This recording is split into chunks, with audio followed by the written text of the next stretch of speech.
Hej med jer. Så kommer der del med en videoblog fra mig. Endelig. Jeg har egentlig tænkt på det i lang tid, at jeg gerne vil filme nogle favoritter, fordi det er det her, eller det er det, som det her det bliver. Nogle af mine favoritter fra den seneste måned. Og endelig så kommer det. Det tager så mega lang tid for mig at få stillet det kamera klar og få det indstillet ordentligt. Og ja, jeg ved ikke, hvorfor det tager så lang tid. Jeg skal nok lige have det kørt lidt mere ind. Men i hvert fald så bliver det en favoritvideo, som sagt. Og der er lidt mode, der er lidt beauty, der er en lille bitte smule interiør. Og så er der nogle serier.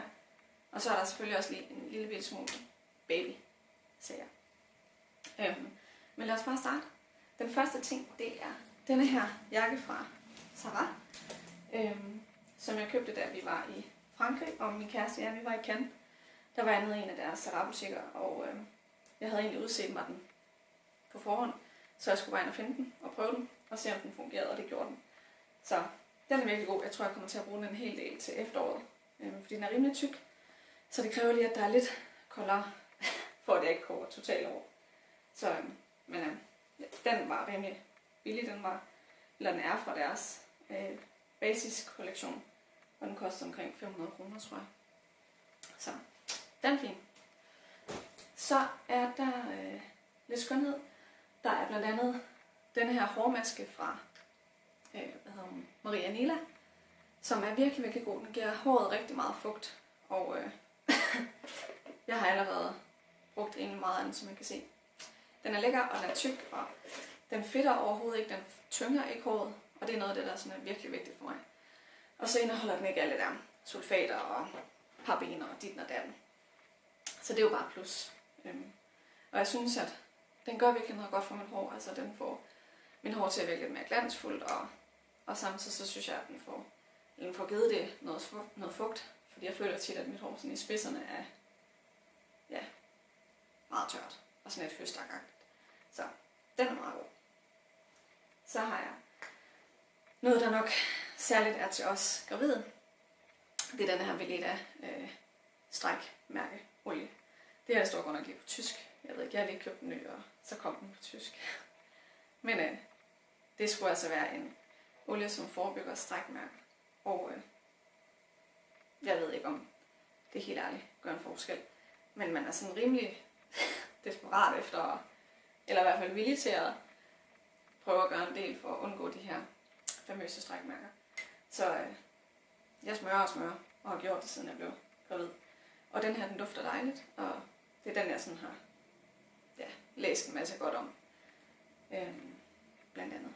Så den kan anbefales. Forhåbentlig. Eller det ved vi jo ikke. Det må komme an på tiden, vi må se. Men yes, det næste, det er denne her deodorant fra Rudolf Kjær. Der har jeg lang tid været på udkig efter en ny deodorant, som ikke indeholdt alt muligt fis. Og jeg har prøvet lidt forskelligt. Jeg har prøvet Sanex, den der Zero, og så har jeg prøvet neutral. Men Sanex, den begyndte jeg at svige helt vildt af. Meget mærkeligt, men det gjorde jeg og blev sådan helt rød, og sådan. Det duede slet ikke, så den måtte jeg stoppe med. Og neutral, den synes jeg bare fedtede og altså lagde sig sådan som en hinde og smuldrede, så der var sådan hvidt drys over det hele. Skide irriterende. Så, men den her gør altså ingen af delene. Den dufter godt, den trænger godt ind, den smitter ikke af på tøjet, og jeg har heller ikke fået nogen reaktioner af den, og det tror jeg heller ikke, jeg kommer til at få. Så den kan anbefales, hvis I er på udkig efter en ny deo. Yep.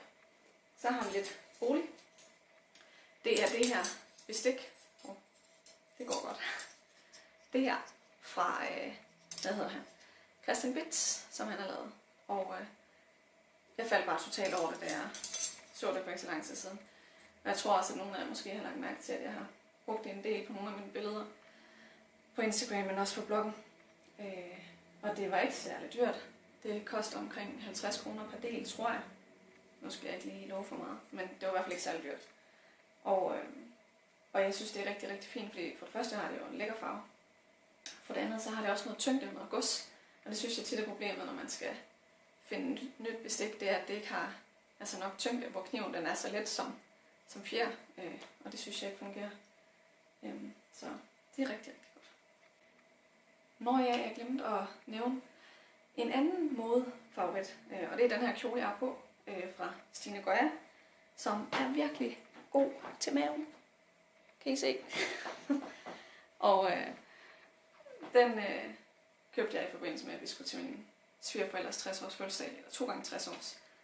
Jeg havde ingenting at tage på, altså ikke noget pænt, fordi at jeg jo fylder lidt mere normalt, og så havde jeg altså set flere gravide bruge de her kjoler fra Stine Goya, og jeg har bestemt ikke fortrudt, at jeg købte den. Den er virkelig, virkelig god.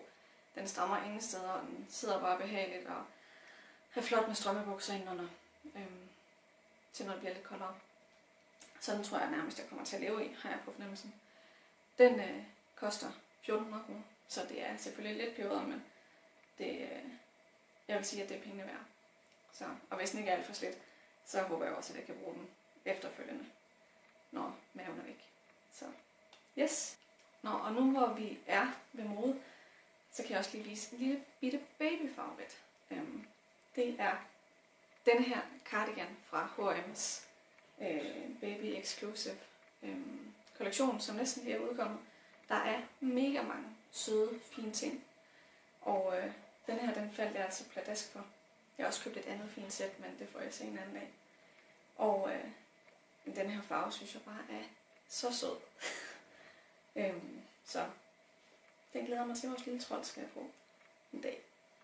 Yes. Jeg kan i hvert fald anbefale, hvis der er andre af jer, som er på udkig efter babytøj, børnetøj, så jeg kigger den kollektion ud. Jeg tror stadig, der er noget tilbage. Der er altså virkelig mange søde ting. Yes. Og i babygenren, jamen, så kan jeg gå over til vores, eller ikke vores, men en af de serier, som jeg vil anbefale. Det er også en serie særligt for gravide. Det er en serie, som man kan finde inde på vores børn.dk, som hedder 9 måneder, hvor man følger 4 kvinder, som alle er gravide. Man følger dem fra, lige fra de har fundet ud af, at de er gravide, til de skal føde og få deres lille baby. Og det er altså nogle bitte små web-afsnit på 6 minutter, og de er delt op i, jeg kan ikke huske, om det er 9 eller 10 afsnit. Men i hvert fald, så er de virkelig, virkelig hyggelige sådan for gravide, fordi at det er rart at høre fra nogle andre, hvilke nogle følelser de ligesom går rundt med i den her proces. Og hvad de tænker, der er både op- og nedtur i sådan, ja, graviditet. Så og det er rigtig, rigtig hyggeligt. Den kan jeg anbefale. Yes. Og den sidste serie. Jeg vil tro, at I næsten kan gætte, hvad det er for en. Men det er en serie, som er blevet super, super hyped på ganske kort tid. Og det er der altså en god grund til, hvis I spørger mig. Og det er den norske tv-serie, eller serie, Skam, som er rigtig, rigtig fin. Det er, denne her, det er deres, coverbillede, seriebillede, et eller andet. Og det er en serie, hvor man følger en flok,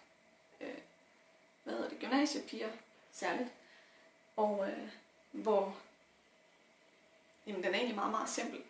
Man følger ligesom deres hverdag og de ting, som de går og kæmper med, og udfordringen ved at komme ind på et nyt gymnasie, starte i 1. G, finde sin plads, og samtidig det her med at leve et samfund, der er så bundet op på sociale medier, hvor snakken jo går, og hvor man bliver påvirket af de sociale medier. Den kan virkelig, virkelig anbefales. Jeg har allerede slugt næsten både første og anden sæson. Og det er da også lidt sjovt, det der med, at man kan relatere til mange ting. Man kan se sig selv i det. Fra den gang, hvor man selv var den alder, og stod og skulle starte i gymnasiet og finde sin plads og alt det der. Der er selvfølgelig også en hel masse kærlighed deri, som selvfølgelig skaber en masse drama og konflikt. Men jo også, som gør noget godt. Ja, det var faktisk de favoritter, som jeg har at vise jer i denne her måned. Og jeg håber, det tror jeg siger hver gang jeg laver en video, men jeg håber, at der kan komme nogle flere videoer i fremtiden. Så. Men sig endelig til, om det her er noget, jeg synes om, eller om det er noget, jeg synes er kedeligt, om jeg synes, jeg skal gøre det på en anden måde, eller om jeg synes, der er et eller andet særligt, jeg skal snakke om. Så giv endelig ud fra jer. Jeg tager altså imod det hele med kysshånd. Det gør jeg virkelig. Så lad mig høre fra jer. Og så håber jeg, at I bliver inspireret.